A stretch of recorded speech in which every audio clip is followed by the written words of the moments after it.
Do you think this is the peak and these are the numbers that you would be expecting to see in your modelling of how this outbreak works?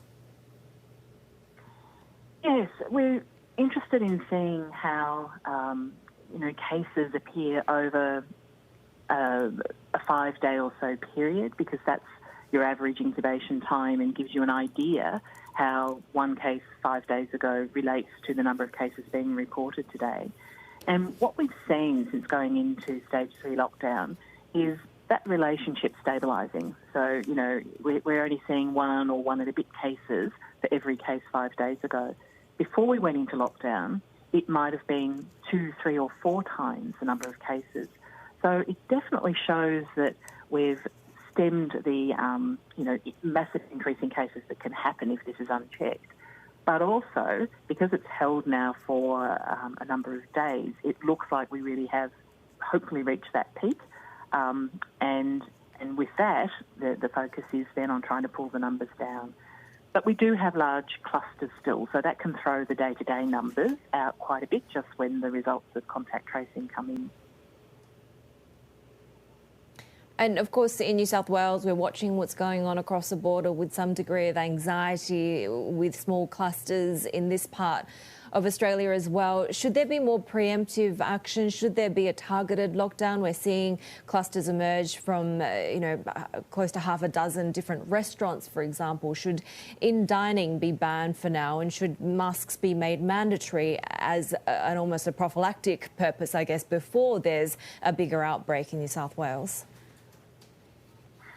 Yeah, look, it's a good question. I think it's quite noticeable that the clusters are appearing through pubs, clubs and restaurants. The number is still relatively small, even though they are now spread across the community, which allows the health department to identify potential places of exposure, but that's still after the fact. And so it's at a point where I think the health department will need to consider closing in-dining, because I do think that's where they are seeing this promulgation happen most frequently.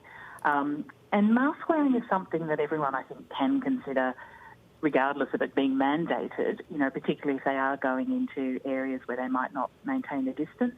That's the government message, but I think it's a good one, because it might help protect against the need to go for wider scale lockdowns. We continue to see more positive news coming on the vaccine front. Of course, we had Moderna now launching the first large-scale U.S. virus vaccine trial, not to mention news that Pfizer will start phase 2 of their study on a vaccine as well. Where do you see the most encouraging signs emerging? We have so many people trying to get to that vaccine. Yeah, look, the early phase 1 and phase 2 trials are giving us hope. They are seeing the immunogenic response that we want to see, and safety so far so good. But as they say, we really need to get to those phase 3 trials to really understand the efficacy at a population level and to ensure safety. So it's heading in the right direction. We're not quite there yet, and we'll need to have the vaccine in hand and look at scaling up production. But it continues to give us hope that there can be a vaccine and that we will have one, within the foreseeable future. Just when that is the big question. Is there any hope of reining in the virus without a vaccine? Because we have already seen China, which seemed to successfully rein in the virus, now seeing a resurgence with the worst flare-up since March. And even if a centralized government like China that can shut down just cities and test millions of people in a very short amount of time can't control the virus outbreak, what hope is there for other economies and governments? That's the real challenge. And, in Australia, clearly we got to a point where we probably not only really suppressed the virus, even without as strict a lockdown as China, but arguably we eliminated local transmission. This is what happens when you have a reintroduction of virus, because we still had travellers coming home, and we all know about this breach in our quarantine that probably accounts for most, and they argue now all, of these current cases. So unless you can protect and shut off from the world without a vaccine, while we still have people who aren't immune in the community, we're always going to be vulnerable to repeat waves, and that's the challenge with a virus like this.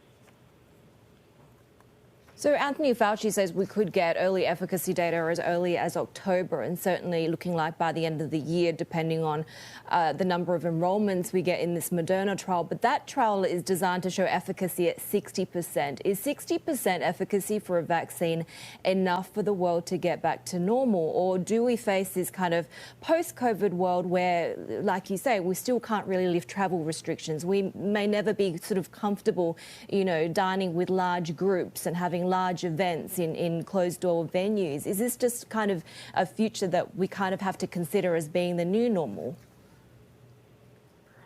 Yeah, look, the 60% is the same number that the modelers were saying could bring this all under control globally if we achieve that in herd immunity. So whether it's through vaccine efficacy or herd immunity, that number seems to be sufficient to shut this virus down.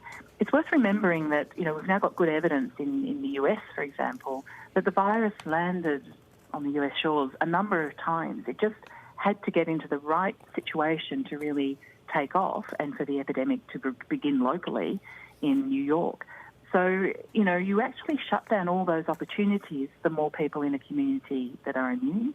And that's where that 60% seems to be the number where, whether it's herd immunity or whether, a vaccine protects you, then you might still get individual cases, but it's unlikely to get these chains of transmission or the big clusters, you hope, because that's where this virus, really takes off.